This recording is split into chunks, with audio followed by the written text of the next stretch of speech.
Hey everyone, and welcome to This Explainer. Today, we're mapping out the ultimate survival guide for your upcoming semester-long expedition in Mr. Saunders' ELA 11 class.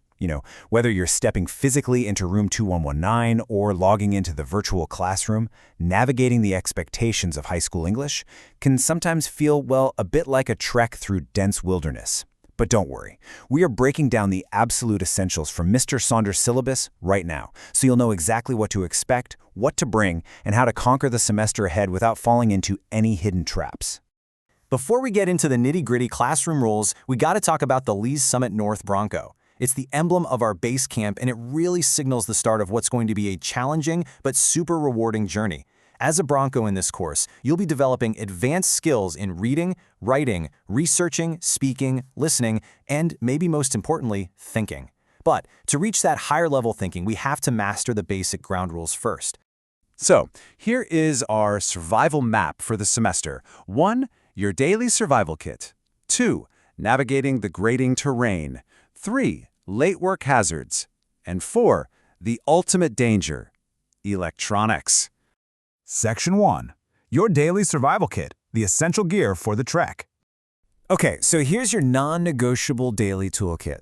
Every single day, you absolutely need your charged Chromebook. And honestly, Mr. Saunders highly recommends bringing your charger to school each day just in case that battery starts flashing red. Second, you need a composition notebook. And this is important. It must be used exclusively for this ELA 11 expedition. No sharing it with history or math. Finally, standard writing utensils are a total must. Specifically, a pencil, a pen, and a highlighter. Seriously, do yourself a favor and pack that bag carefully the night before. Let's move on to Section 2. Navigating the grading terrain and exactly how points are accumulated. So, how do you actually earn your grade? Well, 90% of your final grade is based on an accumulation of points from semester coursework.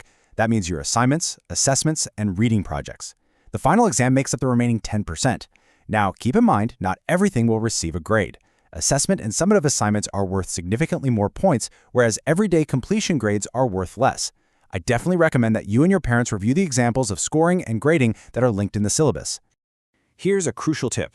Mr. Saunders often checks daily journal work during the very last 5 minutes of class. He actually assigns grades based on this daily work and puts those grades into PowerSchool the week before final exams. This can literally act as hidden treasure to help your grade, or quicksand that hurts it, all depending on how wisely you use your class time. Be sure to check the syllabus links for the daily journal work scoring rubrics. The expectation is crystal clear. Use your class time wisely all semester long so you don't accidentally sink your grade at the 11th hour. All right, Section 3. Hazards, late work policies, and navigating those tricky Schoology traps. Let's map out the strict lifespan of a Schoology assignment. First off, per district policy, if you have an excused absence, you get 1 day for each absent day to turn in missed work. Pretty standard, right? But for regular assignments in Schoology, they stay open for the entire week regardless of which day they were assigned. The real hazard to watch out for is that they lock exactly at midnight on your block day.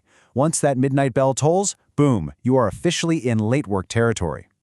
60%. Yep, if you fall into the trap of submitting work during that late window, after the block day midnight deadline, 60% is the absolute maximum credit you'll receive.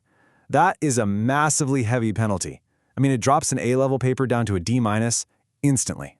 And hey, that late window doesn't stay open forever. Assignments may only be turned in 1 week after they originally close.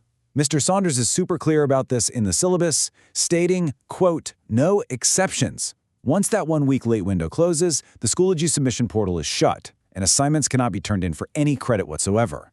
Also, you have to follow the specific late work procedure posted in Schoology to even get that 60%.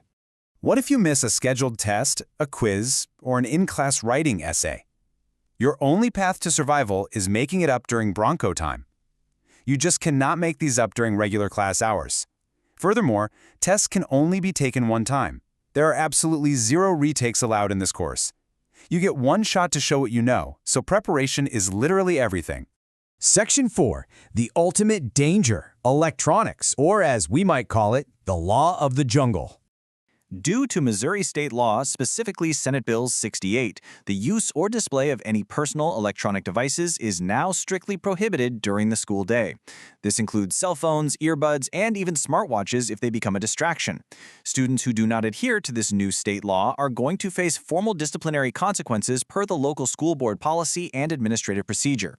This isn't just a quirky classroom rule. This strict electronics ban is enforced daily across the entire school during these exact hours.